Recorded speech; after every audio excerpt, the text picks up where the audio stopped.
Blessing.fm, Blessing Media Group y sus auspiciadores no necesariamente se solidarizan con las expresiones vertidas en el siguiente programa.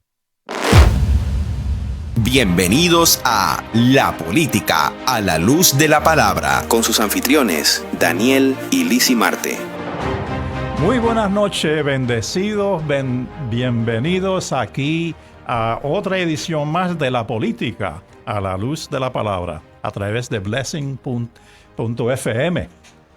Le damos las gracias por estar aquí nuevamente, escuchando y aprendiendo de cada tema que se trae aquí todos los jueves, donde sabemos que usted se va a beneficiar mucho de este programa, los temas que se tocan aquí.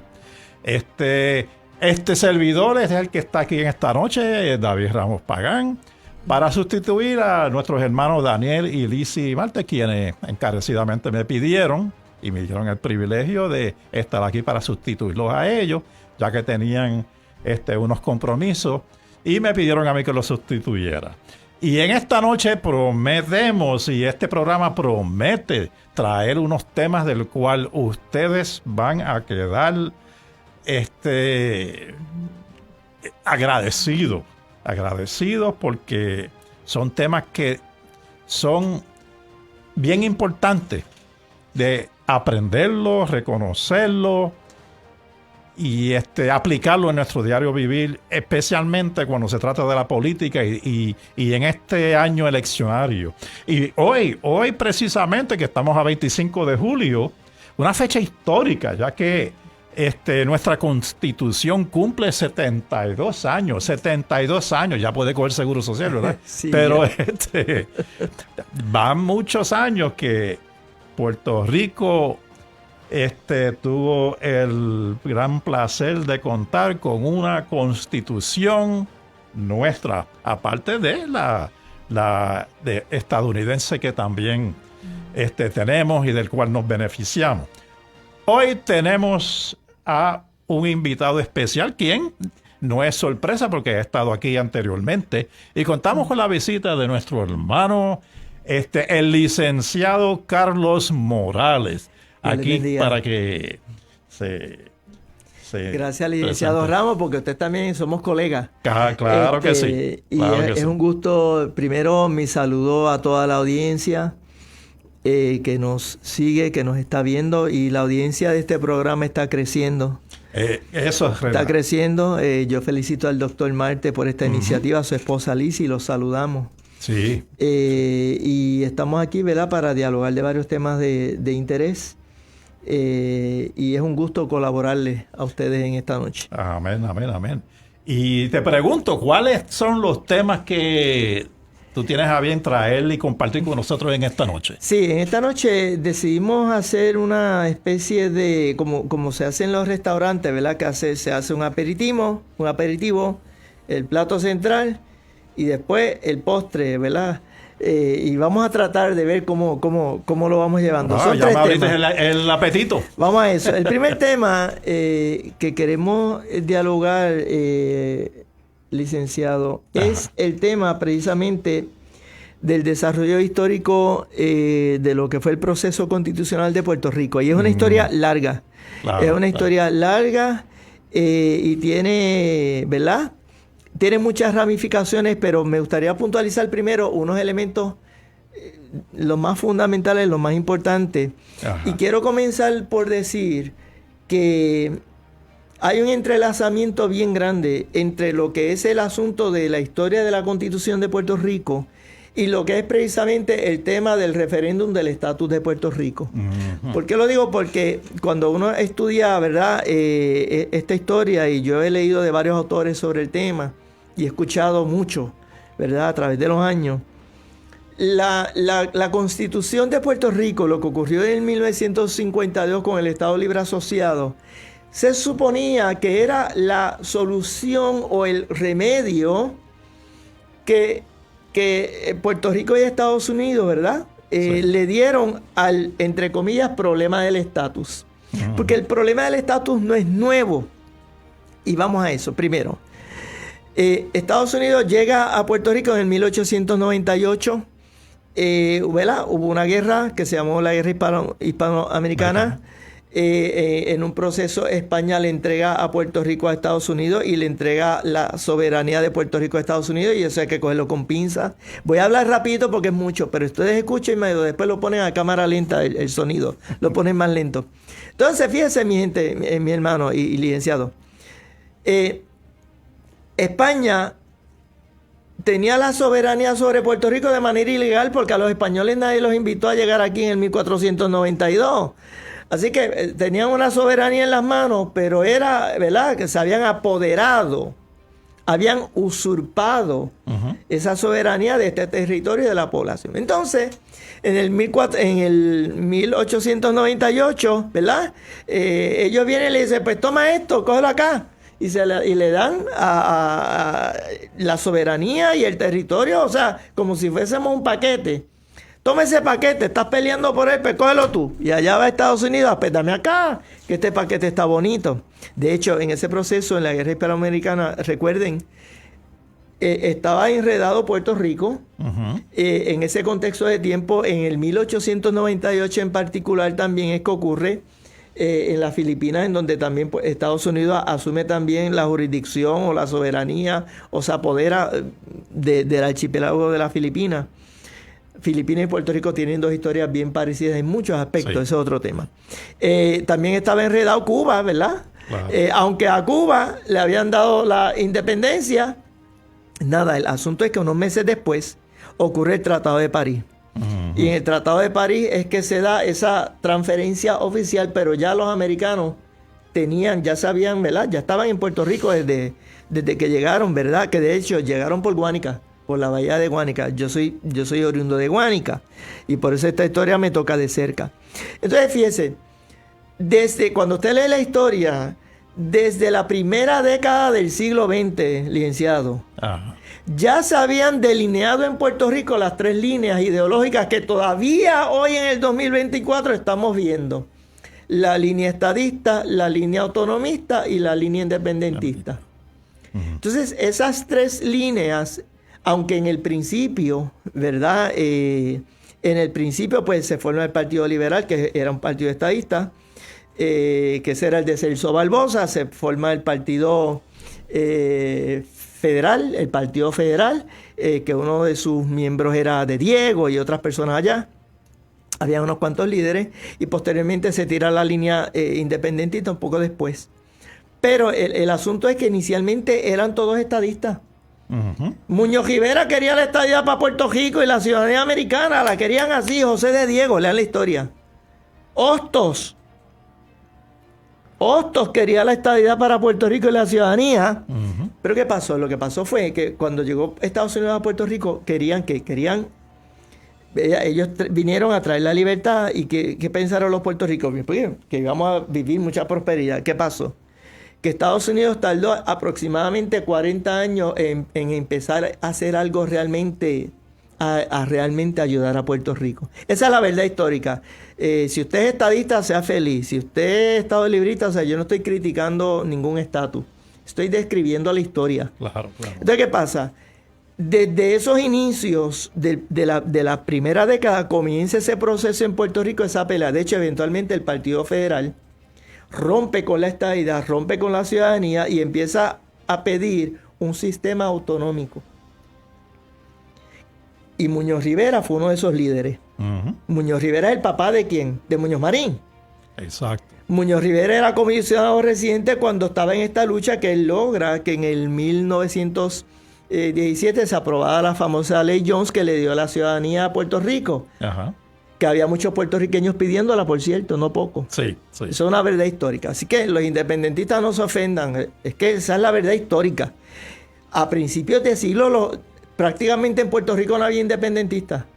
Porque todo el mundo estaba contento porque entendían que el gobierno americano, ¿verdad?, y la nación americana iba a traer una libertad, bla, bla, bla. Nítido. Wow. Entonces, ¿qué pasa, licenciado? Que se forma este revolú. Estados Unidos empieza a incumplir con esas promesas que los primeros gobernadores habían dado, pues. Y finalmente rompen mucho con la idea de la estadidad, rompen mucho con la idea de la ciudadanía Y entonces se delinea ya en el 1920, en 1925, que es cuando llega Albizu a la política puertorriqueña. En esos años ya estaban definidas unas líneas. Entonces, ¿qué es lo que hace en su momento, verdad? Porque la historia es muy larga, pero ¿qué es lo que ocurre? Muñoz Marín básicamente recoge el proyecto que había iniciado Muñoz Rivera. Ujú. Y Muñoz Marín, eventualmente, lo que era en el principio de siglo el Partido Federal, eventualmente cambian de los nombres, y finalmente él forma el famoso Partido Popular en el 1939, por ahí. Ujú, ujú. Y Muñoz Marín entonces empieza a desarrollar una hegemonía política extraordinaria. Él era poeta, ¿verdad? Y para ser un buen político, usted en esa época lo que tenía era que hablar bien. Bonito. ¿Verdad? Por eso, ¿cuál era el líder estadista más prestigioso que tenían los estadistas en Puerto Rico en el siglo XX? García Méndez, Miguel Ángel García Méndez, que le decían el pico de oro. ¿Por qué? Porque sabía hablar. Entonces, ¿qué pasa? En aquel tiempo, la cuestión de las imágenes visuales y de la belleza física no era tan importante como lo es hoy. Ujú. Nada. Cuento largo, corto, Muñoz Marín. Eventualmente se aprueba la ley para el gobernador, se aprueba la ley 600 y esa ley es la que permite. Pero ¿cuál es el problema? El problema es que como ya había unos lineamientos y había un planteamiento de que Puerto Rico no tenía soberanía, porque aquí la palabra clave es la soberanía. El problema de fondo es quién tiene la soberanía. España le entrega esa soberanía a Estados Unidos coge la soberanía, imagínense que la soberanía es como si fuese un diamante. Entonces el gobierno de Estados Unidos coge ese diamante que se llama soberanía y se lo da al Congreso. Y el Congreso hasta el sol de hoy, si todos están de acuerdo conmigo, si alguno no, pues, ¿verdad? Me avisan. Esa soberanía todavía está allá. Claro. La Constitución no cambió eso. Ahora, ¿qué ocurre? Que fíjese que le decía que hay un problema y es que como nunca se resolvió realmente el asunto de la soberanía porque nunca Puerto Rico la tuvo en la mano, es que todavía en el siglo XXI, en el 2024, y yo estoy escuchando esto desde los años 70, que es cuando yo empiezo a tener conciencia política, han pasado unos cuantos años, Sí. no mucho, todavía el problema sigue. Y licenciados, son esencialmente, yo he leído, usted lee los escritos, los pensamientos, los planteamientos públicos de los líderes de las tres denominaciones o de las tres líneas de principios del siglo XX y son exactamente las mismas. La misma. Son las mismas porque el problema no se ha resuelto.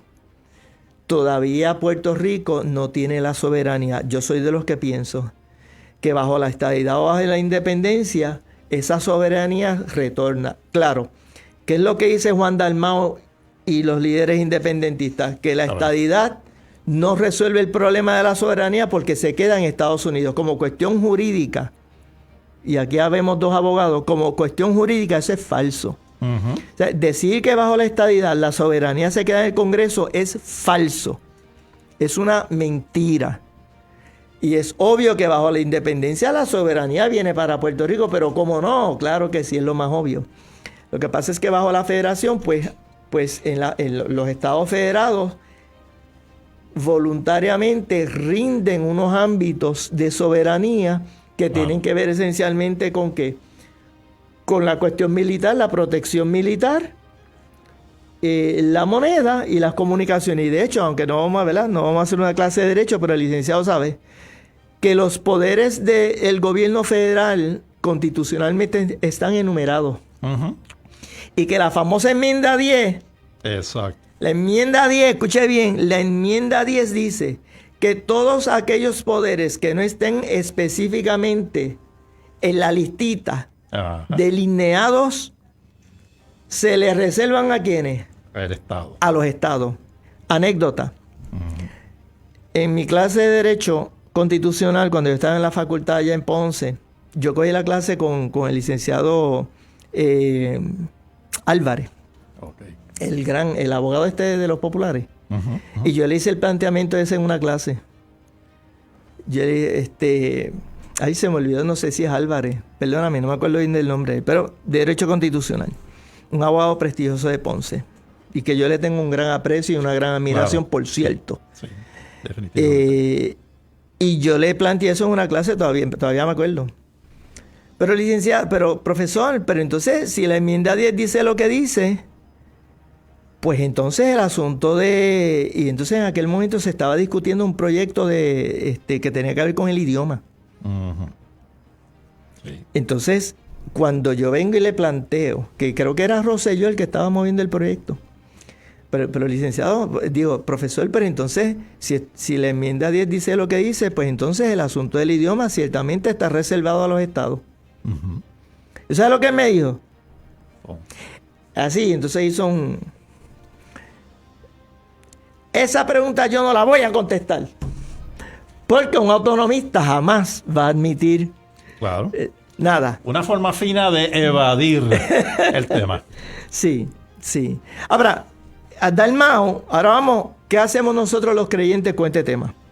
Porque resulta que Dalmau, Juan Dalmau, ha llegado a la conclusión teológica y política de que los creyentes no tenemos derecho a participar de este proceso de definición de lo que va a ser el estatus político de Puerto Rico. Miren lo que dijo. El Evangelio invita a los cristianos de todas las confesiones y a todos los seres humanos de buena voluntad a hacer luz en el mundo. Estoy citando a Dalmau. Ujú. Por eso, y con voz profética, dice Dalmau, Dalmau es profeta. Bien. Ajá, sí. Sí, y por eso y con voz profética denunciamos que tanto el plebiscito criollo como el simulacro de voto presidencial son lo opuesto al reclamo evangélico de ser luz para este mundo. ¿Qué usted cree, licenciado, de esa expresión? No, es que te digo, ya yo lo veo cada 4 años. Entonces, muchos de estos políticos, tú lo ves, no, separación de iglesia y Estado, no podemos hablar de esto, no podemos. Sin embargo, cuando se acerca el año eleccionario, o sea, bien acomodaticio, salen con sus expresiones, que lo toman de la Biblia, lo toman Se vuelven teólogos. se vuelven teólogos, profetas, apóstoles y los más santos. O sea, dame la mano dame tu voto y mi hermano será. Como el corito, como el corito. Sí, como el corito. Dame la mano, mi hermano será. Sí, dame tu voto. Sí, dame tu voto. Ciertamente yo tengo que fustigar, y yo no sé cuántos minutos nos quedan antes de la pausa, pero yo tengo que fustigar, Ajá. licenciado.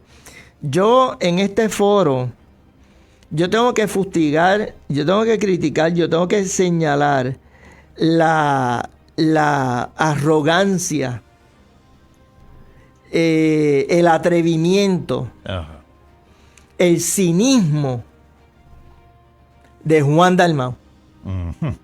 Porque hay que ser bien cínico, mi gente. ¿De dónde Juan Dalmau se cree con la autoridad de decirle? Y mire, esto le aplica a cualquier creyente, a cualquier persona, ¿verdad? Que profese una fe. Yo profeso una fe en el Creador de los cielos y la tierra. Ujú. Yo soy creyente. Yo soy hijo de Dios. Yo le sirvo al Señor. Sí. Yo amo a Dios. ¿De dónde la separación de iglesia y Estado en algún lugar implica o significa que yo no tengo derecho a participar del proceso político en Puerto Rico? Exacto. ¿Qué tiene que ver el estatus político con Dios, el creador de los cielos y la tierra? Ujú. Nada que ver, ¿por qué? Porque como he dicho en este foro y en mi canal, y lo digo en todos los lados, hay creyentes en todas las fórmulas de estatus, porque tener una convicción de estatus político en Puerto Rico, la que sea, no es pecado. Eso no tiene que ver nada ni con la salvación, ni con la relación con Dios, ni con mucho menos. Claro, que hay unas cuestiones de conveniencia en uno o en otro. A veces es una discusión que es esencialmente política y puede haber un elemento espiritual. ¿Por qué? Porque si a mí me vienen a ofrecer, si a mí un político me ofrece un régimen en el que mi derecho y mi libertad de servirle a Dios o de predicar el evangelio es tronchado, bueno, entonces ahí sí que hay un problema espiritual. Entonces ya eso nos lleva al tercer tema que vamos a cubrir, que es, ¿verdad?, el artículo del Dr. Marte. Pero Juan Dalmau es déjame no decir que él es arrogante. Ajá. Lo que ha dicho Juan Dalmau es una gran arrogancia y una gran mentira y un gran disparate. Ujú. Porque la cuestión del evangelio, de ser un hijo de Dios, no tiene absolutamente nada que ver con la participación de un creyente en un proceso político. Claro, somos ciudadanos. Somos ciudadanos y los ciudadanos tienen derecho a participar. Y la separación de iglesia y Estado no tiene nada que ver. Sí. Nada que ver con mi fe en Dios. O sea, está de la misma forma que en aquel momento que arrestaron a Pablo, que en cierto momento dado él dijo, mira, yo soy ciudadano, no comprado, yo soy ciudadano. Buen ejemplo. Y usted recordará, licenciado, que en esa narración que está en el libro de Hechos, Ujú. dice la narración que cuando los soldados romanos escucharon que Pablo era ciudadano romano, pidieron cacao, por no decir otra Sí, cosa. exacto. Pidieron cacao porque le estaban violando derechos fundamentales. Y ya en el derecho romano había derechos fundamentales y había un concepto de ciudadanía Exacto. bien definido. Exacto. Y ellos sabían que lo que estaban haciendo le podía costar, yo no voy a decir hasta la vida, pero se acerca. Porque le estaban violando derechos fundamentales a un ciudadano, que de hecho el derecho al debido proceso de ley. Ujú, ujú. Porque eso es un derecho que no solo inventaron los americanos, eso viene de atrás. Pero muy buen ejemplo. Así que Dalmau y los acólitos que piensan que la gente creyente no tiene derecho a participar del proceso político, van a tener que jaspar. Porque nuestras voces no se van a callar, y de hecho, por eso es que yo he dicho en otros foros que el problema de la independencia no es tanto la independencia como estatus, son los líderes del Partido Independentista de Puerto Rico, que son un montón de izquierdistas que les encanta, son fanáticos del comunismo y de los sistemas de Chávez y de Fidel Castro. Y no estoy exagerando, y el que piense que yo exagero, pues lo lamento. Mi gente, ¿verdad? Ahí entramos en un problema espiritual. Entonces, Correcto. nosotros como creyentes tenemos que hacer valer nuestra voz y no le podemos tener miedo, porque estas son las personas que nos quieren callar. Ujú, ujú. Le quieren callar la boca a los evangélicos y a la gente que ama a Dios, Correcto. porque pertenecen a la agenda del mal. Exacto. Que me perdone Dalmau, Dios tenga misericordia de él. Yo no lo conozco personalmente, pero por sus frutos los conoceréis. Y si alguno se cree que se está exagerando por las expresiones del hermano licenciado. Mire, yo viví en Miami en una época y tuve pastores cubanos que antes de llegar a Miami fueron pastores en Cuba. Y uno de ellos fue Domingo Fernández, quien fue y tuvo una de las iglesias bautistas más grandes que tuvo Miami, la Iglesia Bautista de Resurrección. Y él cuenta que cuando él estaba en Cuba, a principio que Fidel Castro se estaba levantando, él se fue por las iglesias y les ofrecía regalarle la pintura para que pintaran su templo. Y ellos, Eso fue en la época de los 50, antes de la revolución. Correcto, en los 50. Y algunos de ellos aceptaron, otros le dijeron que no. Pero una vez Fidel Castro puso pie sobre la tierra y dijo, ahora es que yo voy a reinar. Salieron todos esos pastores corriendo, saliendo de Cuba. Sí. Y la pérdida de Cuba fue ganancia para Miami. Porque de ahí se llegó a Miami unos pastores predicadores con un poder de palabra que estoy hablando para la década de los 60, 70 y parte de los 80, Sí. estremecieron Sí, a porque Miami. a principio, desde el 59 como hasta el año 61, 62, hubo Ajá. mucha gente, muchos cubanos que pudieron salir de ese régimen, porque lo que pasó en Cuba fue espantoso, mi gente. Entonces, no es cuestión de que aquí seamos fanáticos de ultraderechas, come fuego. No, es que nosotros hemos visto la historia. Sí, sí. Nosotros conocemos la historia. Y por eso, mire que ustedes me han escuchado que yo he hecho unas críticas implícitas a lo que ocurrió en Puerto Rico. Pero créame, yo prefiero lo que ocurrió en Puerto Rico con Muñoz Marín y con la Constitución por la Ley 600. Es mejor de lo que pasó en Cuba, hello. Porque lo que pasó en Cuba en el 1959 fue espantoso. Y de hecho, si Muñoz Marín hubiese querido hacer una revolución en Puerto Rico, como lo hizo Fidel Castro en Cuba, lo hubiese podido hacer porque Muñoz Marín tenía un carisma y tenía una penetración electoral en Puerto Rico extraordinaria, más que Albizu. Más que Albizu. Pero Muñoz Marín prefirió otra ruta. Wow. Así que esa es la historia y por eso a mí me dio un gran celo cuando yo leí esto hoy. Pues yo vi eso hoy, esas expresiones yo las vi hoy. Creo que se hicieron ayer, no estoy seguro, en estos días. A mí me entró este celo, a mí me entró este fuego. Entonces yo dije, esto hay que hablarlo en Blessing. Y una pena que no está el doctor Marte aquí, ¿verdad? Que yo estoy seguro que podría también aportar al planteamiento. Pero nos está escuchando y veo que por ahí está comentando. Bueno, no podemos leer los comentarios, pero sí, por lo menos yo no los puedo leer. Pero sí, ciertamente, estas expresiones de Dalmau, mire, usted puertorriqueño, usted boricua, usted piense, evalúe y analice. Porque aquí, ¿sabe? Yo no le puedo imponer criterio a ninguna persona de cómo votar o por qué votar. Y incluso si usted entiende que no debe votar eso, yo lo respeto. Pero los que están inmersos en esta discusión, en este planteamiento público, los que estamos en los medios haciendo una expresión relativa a estos procesos, nadie nos va a callar. No. Tenemos que ejercer ese derecho y orientar al pueblo. Porque lo que le pasó al pueblo cubano fue que lo engañaron. Sí. Y estas expresiones de Dalmau reflejan lo que hay en su corazón, porque, ¿verdad? Del corazón, dice la Escritura, habla la boca. Y eso es lo que hay en el corazón de este individuo y de otros más en ese. Y hay otros que están en otros partidos políticos que pululan por esas ideologías, porque usted lo sabe, mi hermano. Pululan por esas ideologías y detestan que haya personas como nosotros que nos atrevamos a hacer este planteamiento público. Pero lo tenemos que hacer porque al pueblo hay que orientarlo. Sí. Porque a la hora de la verdad, mire, si a esta gente los dejaran, en Puerto Rico habría un régimen como lo hubo en Cuba. Definitivamente. Cuba era una de las naciones más prósperas, con todos los problemas todo lo que dicen de Batista, porque yo conozco esa historia, yo la estudié. Que si la corrupción, 20,000 cosas. Y ese fue, entonces vino Fidel Castro a predicar, a pregonar la paz y la buena voluntad entre los hombres. Parecía un mesías. Fidel Castro era un mesías que iba a salvar a Cuba. Cuba era una de las naciones más prósperas en los años 50 y hay un montón, investíguenlo, hay estadística y evidencia más que abundante que demuestra cuál era la calidad de vida y el nivel de vida que había en Cuba hasta que Fidel Castro entró a Cuba en el 1959 con su revolución. Y llegaron a haber filas en Cuba después de Fidel. Solamente podían hacer fila una sola vez al mes para que le entregaran 2 rollos de papel de toilet. Ese era el nivel. Sí, a ese nivel estábamos. Esa es la revolución. Claro.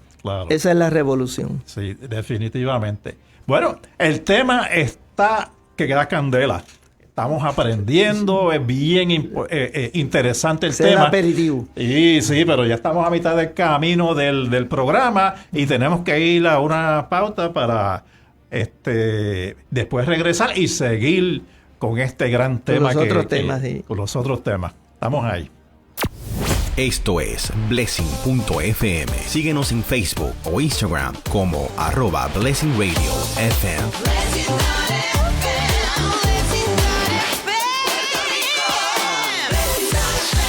Palabra y música que trasciende.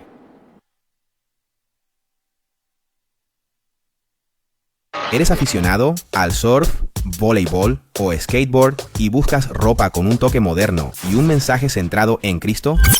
Bright Clothing es el lugar ideal para ti. Visita nuestro sitio web en www.brightclothing.net y descubre la prenda que brilla especialmente para ti. ¿No asistes a ninguna iglesia? Casa de Restauración Fe, Palabra y Presencia te invita a visitar a sus iglesias hijas en los pueblos de San Juan, Caguas, Calley, Las Piedras y Guaynabo en Puerto Rico. Si estás en los Estados Unidos, visítanos en CRFPP de St. Cloud, Florida. Para más información, accede a nuestras redes sociales. ¿Estás buscando mejorar tu educación y ampliar tus habilidades? ¿Quieres publicar tu propio libro, pero no sabes por dónde comenzar? Entonces, Easy Services es la solución para ti. Easy Services es una empresa puertorriqueña que ofrece servicios de mentoría educativa, talleres educativos, diseño instruccional, cursos en inglés conversacional y educación de libros e autopublicación para autores independientes. Con Easy Services tendrás acceso a servicios de mentoría educativa de la doctora Naisa Chinea Ponte, experta en su campo. Síguenos en nuestra página de Facebook Easy Services PR. Easy Services, tu socio en la educación y el éxito. Mamis, es tiempo de combinarte con tu princesa. En Emma's Bows encontrarás lazos, bandanas y turbantes para ti y tu bebé. Visita nuestras redes sociales o llámanos al 787-241-4923. ¡Yummy! ¡Qué delicioso! En Glorious Creations and More saborearás ricos postres, bizcochos regulares, keto, sugar y gluten free para toda ocasión. Llámanos al 939-332-9972 o accede a nuestras redes sociales. Deseados, escogidos, amados y adoptados. La autora Mariel Pacheco te presenta su primer libro, Una generación sin padre, disponible en Amazon.com o en Kindle. Para más información, 787-349-9065.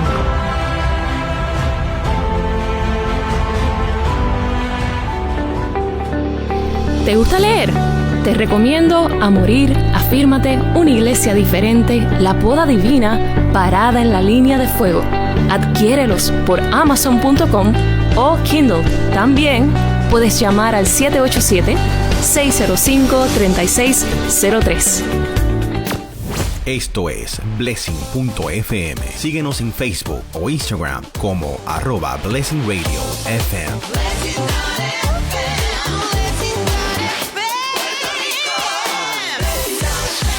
Palabra y música que trasciende. Aquí nuevamente con ustedes. Si ustedes no escucharon la primera parte de este programa, les digo, mira, se perdieron un temazo que necesitan después buscar el programa, la grabación y escucharla, porque a la verdad no se pueden perder lo que se ha hablado aquí hasta este momento en este tema.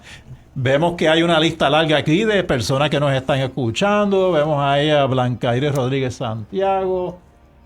Vemos a Daniel Marte y Lizzy Marte también. Vemos ahí del grupo de Sana Gobernanza con Adanora Enríquez. También vemos ahí a Jennifer de allá de Venezuela. Hizo un comentario ahí. Ok, Jennifer Barreto Leiva dice: la izquierda es mucho más que solo una forma de creer en política. Pregúntale a cubanos y venezolanos. Y no digo más por mi seguridad y la de mi familia. Y tienes razón. Buen comentario. Buen comentario. Y bien pertinente, porque lo de Venezuela es un espejo de lo que pasó en Cuba. Claro. Venezuela es uno de los países con la cantidad de recursos naturales que hay en Venezuela. Venezuela es para que todo el mundo tuviese una calidad de vida, unos medios, una buena alimentación, un buen techo. Y yo conozco venezolanos. Y son gente muy buena. Sí. Pero lamentablemente, porque hay un populismo positivo, pero hay un populismo que es de manipulación. Claro. ¿Ves? Y entonces le pasó a Venezuela lo mismo que le pasó a Cuba. Exacto, ¿no? Los venezolanos y los cubanos quisieran, los líderes en esa izquierda quisieran ver a Puerto Rico metido en ese bote. Claro, exacto. No, yo llegué a visitar a Venezuela, allá creo que fue en el 2006. Yo estaba en Colombia y nos transportamos en automóvil entrando a Venezuela hasta la ciudad de Maracaibo. Y pude ver allí lo que hay una pobreza tremenda. Claro, se jactaba, no, que si aquí la gasolina está a 17 centavos el galón. Pero allí casi nadie tiene dinero para comprarse un automóvil. Y las narrativas, como en Cuba, en Cuba Ajá. y en Venezuela, hay una gran cantidad de gente Ujú, que tienen limitaciones en la alimentación. ujú. La alimentación es lo más básico. Claro, claro. Y tienen problemas para la alimentación. ¿Sabe? Cuando un país llega a ese punto, pues entonces, ¿cuál es la pregunta que hay que hacer? ¿Qué pasó? Ujú, ¿Quién ujú. es el responsable de esta situación existencial? Sí, ¿no? Y lamentablemente, Venezuela, con el régimen de Chávez, se fue por esa vertiente, por esa línea ideológica, y fue un movimiento político de izquierda que destrozó Sí. a Venezuela, Claro. y que la tiene destrozada, como destrozado está Cuba. Esa es una verdad objetiva. Sí. Yo conozco gente que yo respeto y aprecio, que simpatizan, les gusta el régimen de Cuba. Ujú, Y yo le digo, wow, man. Entonces empiezan a hablar de la educación en Cuba y de la salud, ¿no? Que en Cuba todo el mundo se educa bien, todo el mundo tiene mucha buena salud. Vaya y busque bien a ver si es verdad. Sí, sí. Yo tengo un sobrino que ha hecho viaje, que hizo un viaje a Cuba misionero. ujú, ujú. Y conozco pastores. De hecho, en mi concilio hay pastores que anualmente hacen viajes a Cuba, viajes misioneros, y están en un proceso continuo de colaboración. ¿Por qué? Sí, sí. Por la necesidad. ¿Por qué? Porque Claro. esos pueblos fueron manipulados Ujú. y engañados por corrientes políticas. Por Sí. eso es que Juan Dalmau no quiere que los creyentes se metan en estos procesos. ¿Por qué? Porque Juan Dalmau sabe que un hijo de Dios jamás va a votar por una injusticia. Correcto, correcto. Y Mira, jamás va a votar por un candidato que esté en la agenda del mal en la cual está él y sus acólitos. ujú, ujú. That's it. mira, aquí la misma Jennifer Barreto dice, y es bueno leer su Sí, comentario, Venezuela era llamada la Dubái de Latinoamérica. Llegó el chavismo y terminó con una nación entera, neutralizando con torturas, prisión y muerte a todo el que se oponga al régimen. Claro, porque había cogido clase. ¿Con quién? Ujú. Con el régimen de Fidel Castro, De Fidel, sí. que contrató, ya ustedes saben, aquel muchacho, ¿cómo era que se llamaba? Se me escapa el nombre de él. Che. El Che Guevara, Sí. que el Che Guevara era un asesino a sueldo. Sí, sí. El Che Guevara era un hombre violento, es un agente de las tinieblas, porque, mi gente, nosotros ahora entrando a este ámbito espiritual que Ajá. tenemos que evaluar, ¿sabes? Cuando un régimen político utiliza muerte, violencia, persecución, balas, prisiones, para apresar y matar y destruir a su propia gente, Ujú. ¿qué espíritu es el que está operando en ese corazón y esa mente? Pero para nosotros eso es una pregunta retórica. Ujú. Pero el pueblo de Puerto Rico tiene que escuchar esto. Sí. Porque es que hay un serio problema espiritual detrás de las agendas. Porque no son meramente esas caras o esas figuras políticas, es qué los mueve, cuál es su agenda, cuál es su paradigma. En el caso de Chávez, está oyente. Y en el caso de Cuba, ¿cuánta gente? ¿Cuántos testimonios? Lo que pasa es que no hay peor ciego que el que no quiere ver. Entonces Correcto. hay gente que por eso es que vuelvo y insisto en Dalmau, porque esas expresiones de Dalmau se las sacó del corazón. Comete un grave error en decir eso porque nos da a nosotros, nos abre a nosotros, ¿verdad? La puerta como creyentes para contestarle. Sí. Así que se metió en el ring, pues ahora que aguante. Se descubrió. Hay se- agendas espirituales del maligno, porque la muerte, destrucción, hambre, agenda del mal, Ujú. luciferiano, Correcto. el Eso enemigo. mismo. Porque el enemigo es el que viene a ¿qué? A matar, robar y destruir. Esa es la agenda del enemigo. Sí, sí. Esa es la agenda del enemigo y eso es lo que hemos visto tanto en Cuba como en Venezuela, y algunos lo quisieran ver aquí. Exacto. Eso. ¿Y qué más hay en el menú de hoy? Vamos al otro tema. Vamos a hablar, y este es un tema muy importante que guarda una relación con esto que acabamos de hablar. Y es el tema de Joe Biden y Kamala Harris. Anda. Como usted sabe, licenciado, Joe Biden, el propio partido lo, ¿verdad? el propio partido, para ser elegantes, lo despidió del puesto. Sí. Hasta la semana pasada, hasta los otros días, él decía yo soy, yo soy, yo soy. Y el propio partido, ¿verdad? Utilizaron a unos líderes dentro de ese partido para sacarlo. Premisa importante, el Partido Demócrata es un partido que defiende la izquierda liberal y el globalismo. Ujú. Es decir, están yo le llamo a eso la agenda del mal. Eso es lo que El es. Partido Demócrata es el portaestandarte de la agenda del mal. Y usted me dirá, bueno, pero es que en todos los partidos hay gente mala. Sí. Bueno, que en el Partido Republicano hay un montón de buscones. Sí. Lo que pasa es que por sus frutos los conoceréis. Claro. Y, ¿verdad? En la cosa pragmática política, a veces uno tiene que evaluar qué es lo menos malo o qué es lo que más se acerca a mi agenda, que ese es mi planteamiento pragmático, licenciado. Yo estoy hablando de política por eso, porque Claro. como le dije fuera del aire, yo había decidido ya no hablar más de este asunto político, ¿no? Pero me ha tocado, ¿por qué? Porque estamos viviendo tiempos extraordinarios. ¿Cuál es el problema de Kamala Harris como candidata? Porque ella va a ser la candidata, de eso Definitivamente. con toda seguridad. Sí, no. Ya ustedes saben, las emisoras las están, ¿verdad? Las emisoras, los medios. Lavándole la imagen, porque la imagen Exacto. que tenía anterior, desde que ganó como vicepresidenta, risita, todo era un chiste, todo es una broma. Jejeje. Una mujer superficial, Correcto. una mujer de poca luz Eso mismo. y una mujer que es extremadamente de izquierda, más que Biden. Que de hecho a Biden se le consideraba un moderado, Sí. pero Kamala Harris, esa mujer viene de San Francisco, Ujú. de California, que es el Correcto. país, que es el estado junto con Nueva York, los dos estados más liberales de la nación. Definitivamente. Si no, California es más liberal aún que Nueva York, creo yo, Sí. no sé. Entonces, ¿qué pasa? ¿Cuál es el problema cuál es el problema que nos supone a nosotros acá, a los que estamos en la agenda del bien?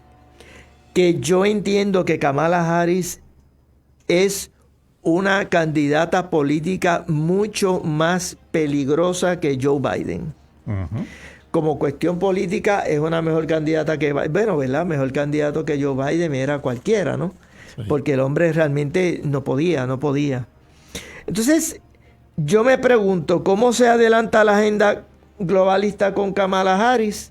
Se adelanta mucho más. En Estados Unidos hay un grave problema con el pueblo llamado pueblo de Dios, o llamado pueblo evangélico, creyente, cristiano, ¿verdad? Hay muchas etiquetas. ¿Cuál es el problema? Y yo quisiera en esto también escuchar su opinión.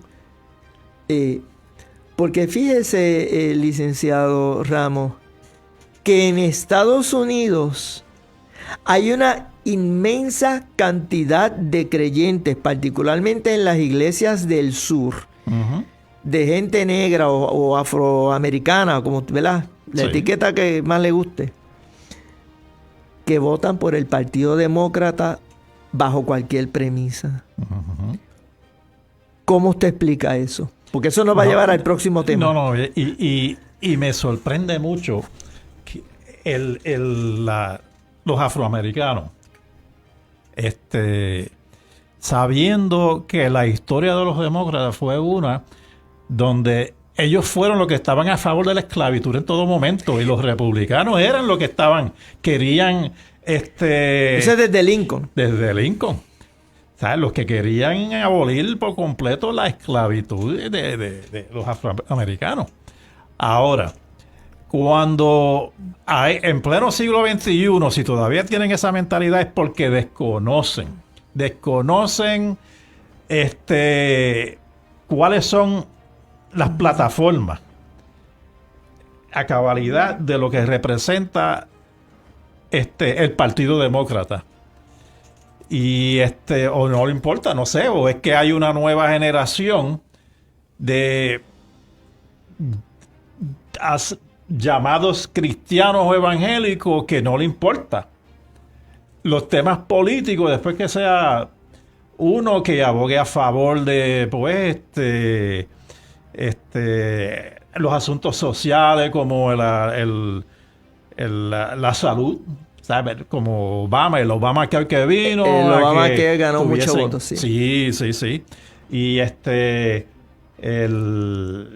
que los ricos paguen su parte sin reconocer. O sea, que puede haber una intención, una razón económica. O social. Social, sí. Si es así, es un problema. Porque la verdad es que un creyente que ame a Dios de verdad, que tenga una ética, sí. Yo le llamo la ética de Dios, para mí resulta bien difícil poder justificar o explicar que un creyente que ame a Dios de corazón de verdad y que tenga un conocimiento básico, no tiene que ser un teólogo, conocimiento básico de la revelación de Dios, del propósito de Dios, de las Escrituras. ¿Cómo es posible que una persona así apoya a un partido político que defiende la muerte? Porque el Partido Demócrata, yo le llamo el partido de la agenda de la muerte. ¿Cuál es la agenda de la muerte? Bueno, la agenda del aborto. Sí. Porque precisamente, y busquen bien, ¿verdad? Yo me pasó en este proceso de investigar y de ver fuentes, ¿verdad? Y de recibir información y escuchar diversos analistas. Uno de los caballitos de batalla fundamentales que están diciendo los analistas en Estados Unidos que va a utilizar Kamala Harris es el derecho al aborto. Oh, sí. Porque están haciendo el planteamiento de que Roe vs. Wade, que se tumbó, ¿verdad?, por los jueces que nombró Trump, pues están diciendo, Trump provocó que las mujeres perdieran el derecho al aborto y ahora vamos a... Lo cual es mentira, por cierto, porque lo único que hizo la decisión del tribunal en ese caso fue que le dejó a los estados el resolver el problema del aborto. Correcto. Eso fue lo que hizo la decisión del Tribunal Supremo. Es decir, de hecho, escuché estadísticas creo que ayer, de que hoy en día en Estados Unidos se están haciendo más abortos que antes de esa decisión. Es decir, en Estados Unidos el derecho al aborto existe y sigue fully operational. Para bien o para mal, porque eso no es para bien, para mal, lamentablemente. Yeah. Punto es que van a utilizar el tema del aborto. Fíjese qué perverso es el Partido Demócrata, que es a lo que yo quiero ir. Sí. Es tan perverso que el tema del aborto va a ser uno de los temas fundamentales de la campaña de Kamala Harris, que yo entiendo que va a ser la candidata. Todavía no lo es, que conste, porque hay unos chismes de que Obama no la quiere, porque entiende que ella no le gana a Donald Trump. Pero presumiendo que va a ser la candidata. Y eso a mí me plantea, el licenciado, que dentro, o sea, en Estados Unidos, y yo creo que en Puerto Rico también, pero vamos, estamos hablando de Estados Unidos. En Estados Unidos, en mi opinión, hay una gran crisis espiritual y hay una gran crisis ética y de teología en el pueblo de Dios. Y nosotros en Puerto Rico, y esto lo voy a decir, el doctor Marte, yo no sé si después me va a abolir después de hoy, porque yo hoy he hablado muy fuerte, pero en Estados Unidos y en Puerto Rico hay un problema serio ético. Es decir, ¿dónde está nuestra ética? ¿Dónde está nuestra teología? ¿Cómo puede explicarse que el pueblo de Dios esté apoyando a candidatos que tienen estas ideologías y estas agendas de muerte? Porque para mí, la agenda del aborto es agenda de muerte, es agenda del mal. Yo como creyente, yo jamás podría apoyar a un candidato que adelanta esa agenda. Porque son de los que también creen en la eutanasia. Claro. Y eso nos lleva al último tema, porque no nos queda poco tiempo. Y es el tema de cómo estamos usando el voto. ¿Cuál es la característica de nuestro voto? Y para eso yo quiero hacer referencia a un artículo que escribió el doctor Marte, y en estos últimos minutos lo queremos cubrir. El doctor Marte escribió un artículo que lo estoy buscando por ahí, que se titula La importancia del voto estratégico en las elecciones de Puerto Rico para elegir un gobierno conservador. Repito, la importancia del voto estratégico en las elecciones de Puerto Rico para elegir a un gobierno conservador. Entonces, él trae a colación el contexto histórico de la relación de Puerto Rico y Estados Unidos, que eso ya lo cubrimos.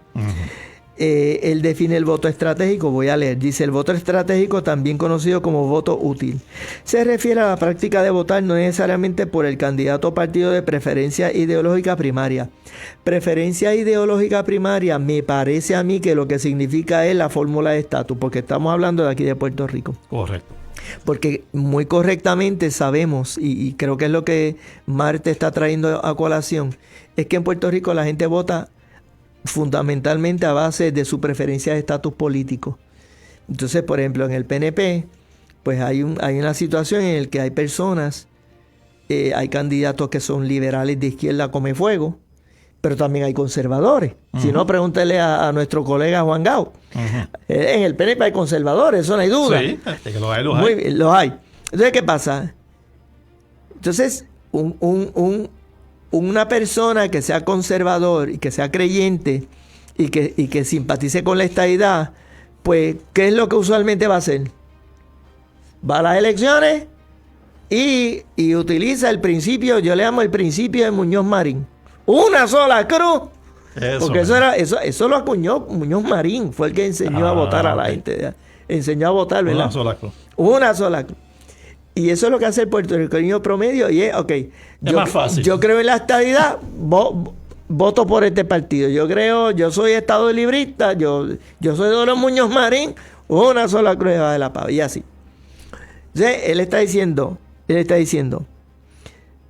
se refiere a la práctica de votar no necesariamente por el candidato o partido de preferencia ideológica primaria, sino aquel que tiene una mejor oportunidad de ganar en una elección competitiva. El objetivo es evitar que un candidato o partido contrario a las propias preferencias ideológicas gane la elección. ¿Ves? Es decir, si entiendo bien, y el doctor Marte, ¿verdad?, en su próximo programa podrá abundar, lo que él está planteando es que el voto útil es un voto en donde el elector no necesariamente vota una sola cruz, sino que hay unos factores o unos criterios más elevados que el estatus político para definir la manera de votar. Eso es lo que yo entiendo que está planteando el doctor aquí. Hacer buen uso de su voto. Hacer buen uso, y claro, también él plantea que hay un problema de fragmentación en el voto conservador, lo cual es cierto. Ajá. Y es una cosa bien difícil de resolver como cuestión de realidad. Y yo sé, ¿verdad?, que no podemos romper la cabeza, pero por lo menos podemos hacer el planteamiento para que la persona reflexione. Porque, por ejemplo, ahora mismo hay varios candidatos al Senado por acumulación. Y hay uno, ¿verdad? Y uno puede tener una preferencia, pero por lo menos podemos pensar que son conservadores a base de las manifestaciones públicas que están haciendo. Ahora, por ejemplo, en el caso de los senadores tenemos un issue, pero en San Juan no. ¿Por qué en San Juan no tenemos un issue? Porque en San Juan hay un candidato a alcalde que es conservador. No hay dos. ¿Y quién es? El colega Joe Vargas. Digo colega porque me dijeron que es pastor. No estoy seguro, creo que es pastor. Escuché que es pastor. Pues bueno, pues colega como quiera porque es hermano en la fe. Okay. Punto es, muchacho conservador, serio, que ha hecho una lucha, que es decente, que es inteligente, que está activo, que está empezando a penetrar en los medios. Pero pues entonces ese muchacho, si yo soy estadista y yo estoy en San Juan, pues yo, ¿verdad? Si yo soy, por ejemplo, ¿verdad? Pues si yo soy estadista y o PNP y yo vivo en San Juan, tratando de aplicar el artículo que escribe el doctor Marte, yo creo que el doctor Marte lo que está planteando es, mira, bueno, a lo mejor él dice, mira, pues, chequeate a ver cuán conservador puede ser el alcalde. Lo que pasa es que a mí el alcalde me ha lucido bien izquierdista. A lo mejor me equivoco, pero lo pongo como ejemplo. O sea, que no tengo todos los datos, pero como cuestión de ejemplo, en teoría. Entonces, un voto útil podría ser, mira, si ese muchacho tiene una oportunidad de ganar, dale el voto. O si ese muchacho es conservador, olvídate de la ideología del estatus. Si tú eres estadista, pues cuando haya un plebiscito, votas por la estadidad. Pero acá en la papeleta, vota candidatos que se alineen. Y claro, dentro de ese alineamiento, lo que plantea el voto útil es verifica cuál de ellos tiene más, porque eso es un criterio que utiliza él en su artículo. Y él dice, mira, dentro de esos conservadores, ¿cuál es el que tiene más chance? Vota por él.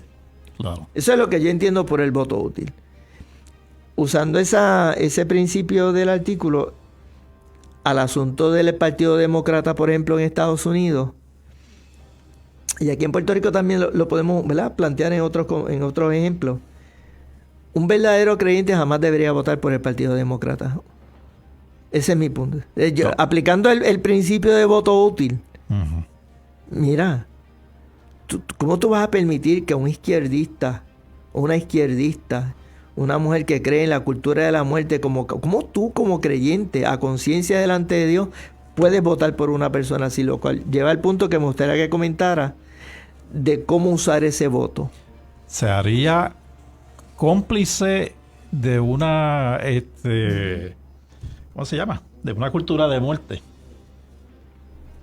O sea, su voto, un voto tan importante, de un derecho fundamental, mal usado, lo convertiría usted en un cómplice de una cultura de muerte. Yo sé que este concepto del voto útil es un poco complicado, ¿verdad? Porque yo leí el artículo y yo dije, déjame ver cómo yo puedo armonizarlo y traerlo al tema.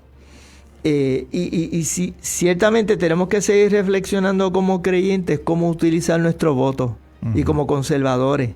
Bien. Wow. Yo sé, por ejemplo, y lo voy a dejar planteado si usted lo quiere comentar, porque estos son aguas un poco calientes. Pero, por ejemplo, hay un issue ahora mismo, un issue planteado, y está viendo mucho. Usted sabe que hay una especie de guerra interna entre los conservadores creyentes. Ahora mismo. Entonces, ¿cuál es el issue? ¿Cuál es el issue planteado? Bueno, que hay 3 candidatos conservadores a la gobernación. Yo no voy a decir por quién usted debe votar o no. Pero hay 3. ¿Quiénes son los supuestos 3 candidatos conservadores? Pues, Jennifer, que es republicana, y entonces ese título de republicana, o esa, no es un título, ella básicamente está adscrita al Partido Republicano, ¿no?